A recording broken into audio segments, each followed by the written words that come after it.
Mentioned Ryan Hartman. He's one of the players we want to talk about in our analytics section. But first, I do want to talk about Filip Gustavsson because he has been nothing short of stellar. Welcome to the analytics agenda. The Gus bus is in cruise control since the Four Nations break. After that little hiccup where he was sick in his second start, he has been absolutely stellar. 10 starts of I think in the 11 games. I think he started 10 of the last 11 now or something like that. That's tied for the sixth most since the Four Nations break. He has 5 wins, and 5 losses. But I don't think you can blame a single one of them on his play. 2.09 goals against average. That's tied for sixth among goalies. 924 save percentage. That's fourth. Tied for first. Wow. That's with 2. 5.21 goals save above expected, sixth best in that span, and then an 867 high danger save percentage, third best among This is all among 30 goaltenders who have started at least 6 games since the Four Nations. You talk about, obviously the offense has to step up, the defense has to step up, but when you're missing your best players, the ways you can win games, sometimes your goalie can steal some, and I think Gus has done that. And I think you've just seen all the good things that make Gus great. Like when he's on his game, he's calm, he's, swallowing rebounds or getting them out of dangerous areas, seeing the puck well from the point. He's just helped make things so stable on the back end for the Wild. Yeah, and it should give fans some confidence that, okay, we're going into the playoffs with a guy who's been just a wall and seemingly unbreakable all year. Yeah, and I think more consistent than we've seen, a goalie in Minnesota for a long time.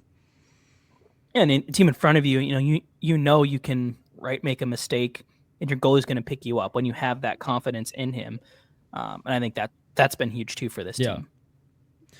Yeah, and it just seems like last year there were some questions from the fan base too, because it was hey, he had one good year, one bad year, and obviously there was probably some internal pressure as well. Whereas this year it's kind of I feel like he's kind of shut up all the doubters internally and the fans, and it's he can just play his game now, which is, again, for me watching on the outside, I am taking a deep breath, and I'm or a sigh of relief, I should say, and it's okay, we can exhale, it's all good, and that's something that we definitely weren't feeling around this time last year.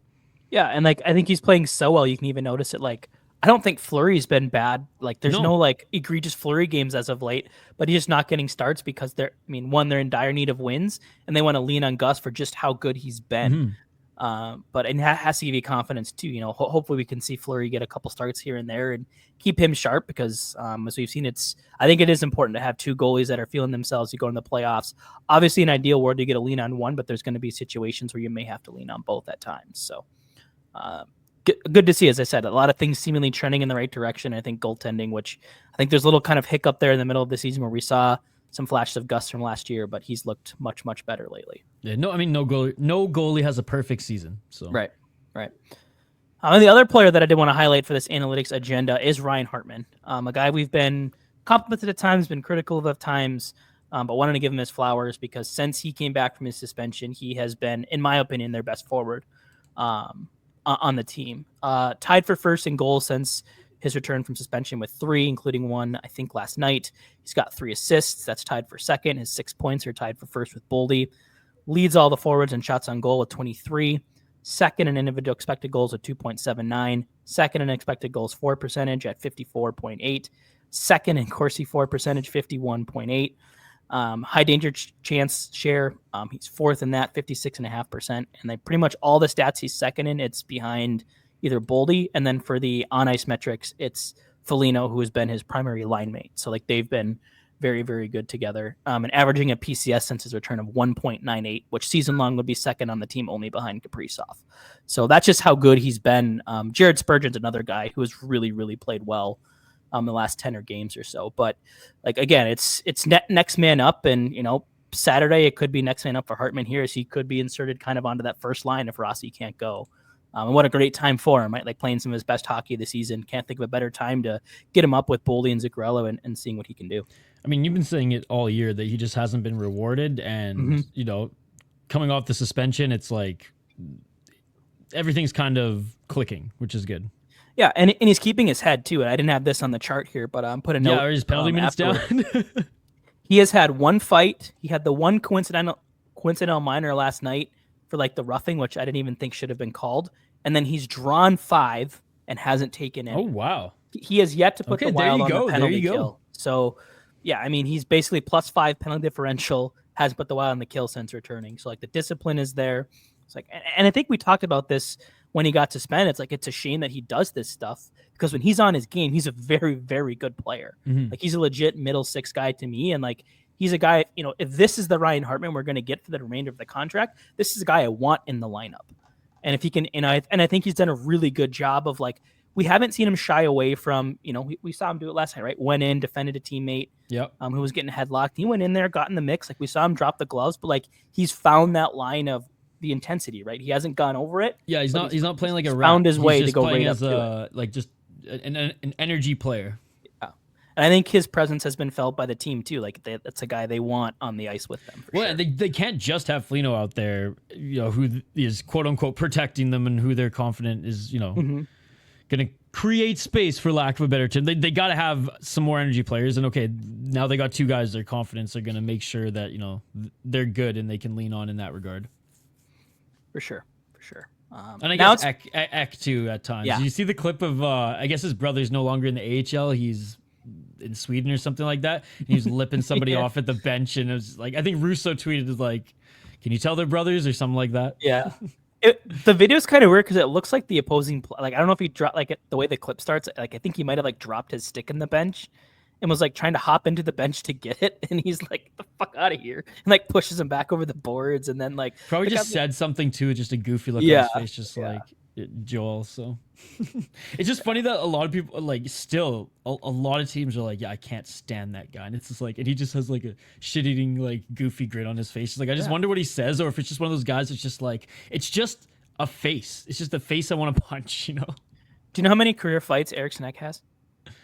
No. 0. Jeez, he's never fought anyone. Oh man, yeah. I mean, the old school Hog fans would hate him for that. Be like, I know, but he like talk about a guy who knows exactly where the line is. Eriksson Ek, to your point, like, knows exactly to get under a guy's skin, but has never needed to fight. You know, I don't think he's ever been. To my knowledge, he's never been suspended or anything like that. So, just a guy to get people all thinking. Yeah, I guess Brazo is also an energy guy. I mean, yeah. I just try not to think about him because. My boy's scoring goals in Boston. Yeah. So, so that was our analytics agenda. Some big shouts to Gustavsson and Hartman. Now I have some very strong opinions on some things I've seen floating around on hockey Twitter this week. I just want to say, Puck, your opinion. My first opinion that Marcus Foligno does not have a bad contract, and the amount of times I've had to like read that on Twitter this week and argue it has just been like way too many times. So I wanted to kind of set the score of like, we need to appreciate what he's done this year, and that's be one of the best defensive forwards in the NHL. On screen here for those watching, we have his goals against, we have his per 60 rates for like kind of the key defensive 5v5 metrics. So this is his rank among 190 forwards who've played at least 800 minutes at 5-on-5 this year. His goals against per 60, 1.79 is 14th best. His Corsi against per 60 is 52. So essentially, like, every 3 games or so, he's giving up only 52 shot attempts. That's 23rd best in the league. His expected goals against per 60, 1.91. That is the 3rd best in the NHL among forwards. High danger chances against per 60, 8.21. That is 7th best. Like, we're talking about a top 15 defensive forward, and like kind of the 3 main ones to me: goals against, expected goals against, high danger chances against. And he's been that steady having a presence. And he's scoring. Like, he might get 15 goals by the end of the year. So. Yeah. He's got 11-11 right now. That's just pretty much like, if you go back like early in his career, his like every year was like 22 points, 23. Like, it's between like 19 and like 25. So he's like right on his average right now. And like with the chance to go higher, like with the one anomaly obviously being the 1 year he shot 23.5% and scored 23 times. But he's a career 13.5% shooter. So he doesn't shoot a lot, but when he does, it's effective. He's still been that, that passionate vocal leader. To your point, he's been a guy that stepped up, fought guys, leads a team with 218 hits this year. Like, I don't, and like, he's been outscored like a bunch. Sure, a lot of his 11 goals are empty netters, but like, I think we've talked about this before. Like, that's a good thing. Like, he's going out there closing down games by getting the puck in the net. Like, and he's had some where he's been like diving on his back and like sliding in on his butt, putting these pucks in, like battling, the whole 200 feet of the ice to get this puck in the empty net. So I don't know, like, this is who Marcus Foligno is. This is what he's good at. It's 25 to 30 points, really good defense and leadership, and he's done everything to that point perfectly this year. And I don't know what else people want him to do. Brett, dare I say missing? That all these contracts have kind of worked out? Yeah, and like look at Zuccarello. Do we really have an issue with what he's doing right now? No.